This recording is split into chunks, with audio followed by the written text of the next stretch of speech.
You know, with Bayonetta 3 coming out on the Nintendo Switch very soon and Mario Rabbids 2 just releasing and me playing it right now and really enjoying it, I'm strangely still excited for Pokemon Scarlet and Violet. I don't know, there's just something about this particular Pokemon game that I have really high hopes for, and as we know, Pokemon has never smashed those into a million pieces when it comes to Pokemon games, right?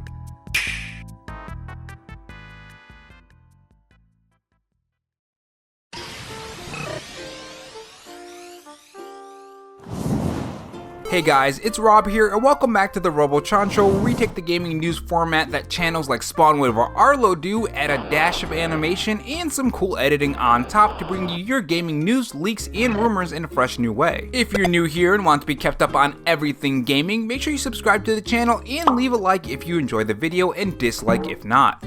In this video, we are going to talk about a response from a former Platinum Games developer, J.K. Kellums, on the response by the gaming industry about Hellena Taylors' Boycott, how she lied about the amount that she was being paid to voice Bayonetta, and used that as a jumping off point to have a conversation about the knee-jerk reaction, including my own reaction, which does have a lot to do with this dev's response and how the whole situation was handled overall, and how we can do better next time to make sure this doesn't happen again. If you guys enjoy this video, leave a like, it helps the video out when you do, and if you want to follow me on Twitter and help me reach my goal of 1,000 followers, my Twitter handle is RoboRob93. Without further delay, let's continue with the video.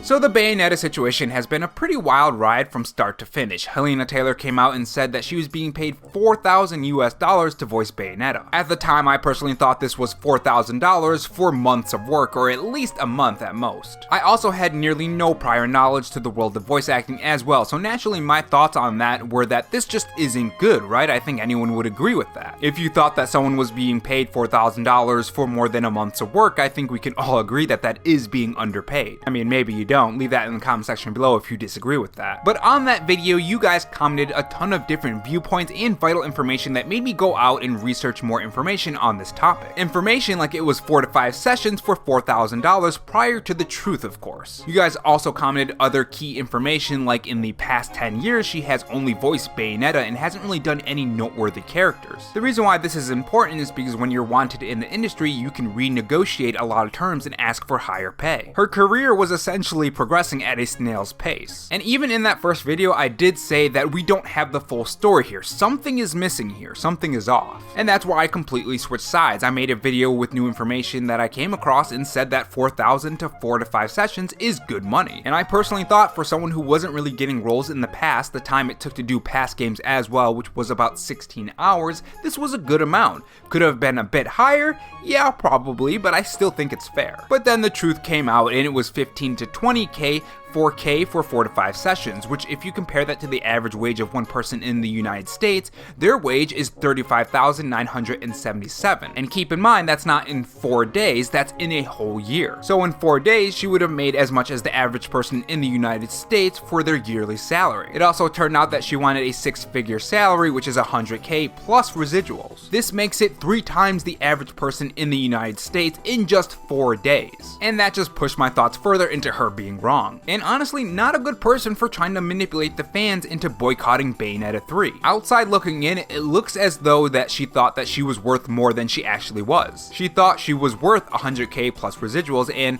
Platinum Games felt that she wasn't. She got angry, went to Twitter, lied, tried to do a boycott, and it backfired on her. Which the only thing it really did was increase the sales of Bayonetta 3, the opposite of what she wanted. So what does this have to do with today's topic? Why am I recapping my reaction when you probably already heard all of this information already, and even my reactions from my past videos? Well, that's because a former Platinum Games developer came out and said this. It's funny how quick people are to feel right with the group and how slow they are to say they are wrong. As disappointed as I was last week. I'm especially disappointed with so many so-called leaders in this industry retweeting or tweeting platitudes without context to look good on Twitter. Next time you all face harassment, do you want people to speak up for you or just use a retweet button? The way the voice actress industry rallied around Jennifer was what should happen. Where was that for the Bayonetta team? You know, the 100+ folks who had nothing to do with the voice acting on Kamiya's Twitter. Where is that now? They didn't deserve any of that at all. One last tweet and I hope I can never talk about this again. How many people are just flat retweeting the videos from last week, but when today's news came out, had all sorts of commentary / hedging to go with it. It's like people are addicted to the feeling of being right. That's one thing I brought up many times in my videos, is that it's just one person, one voice actress, or just one person, just the vice president. I also mentioned this when talking about pay, that not only do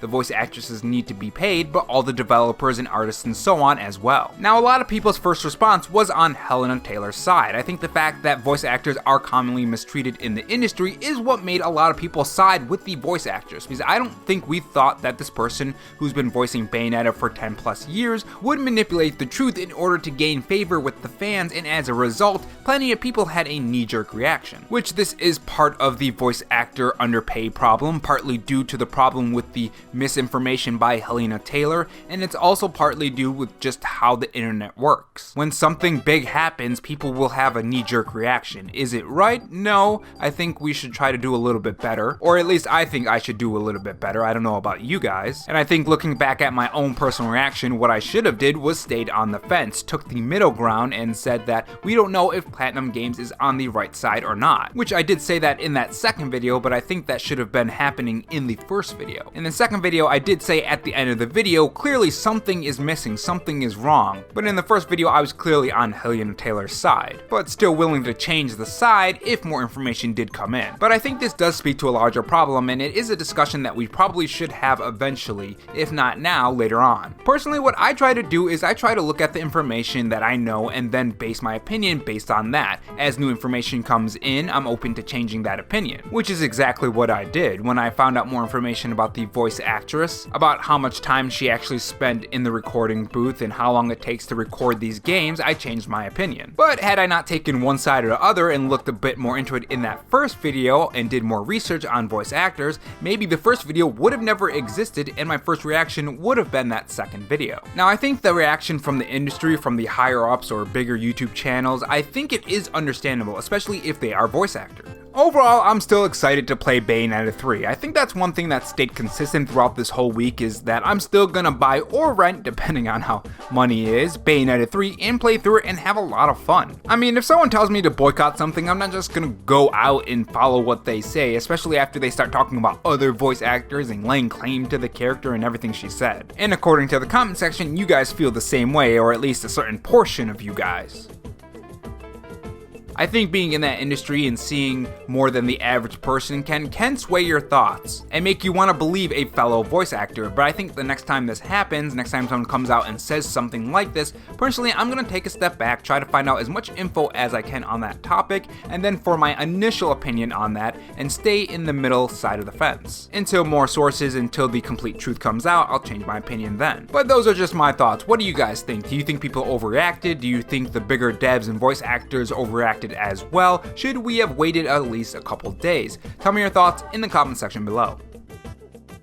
And if not, on your way out, make sure you subscribe for more videos and also have that notification bell on. And if you want to support the channel in any other way, there is my Patreon and Twitter account in the pinned comment if you're interested in those. Oh, and also have this donut if you're still sticking around for me rambling. Thanks for watching, guys, and remember, stay safe, stay charged, and have a good one.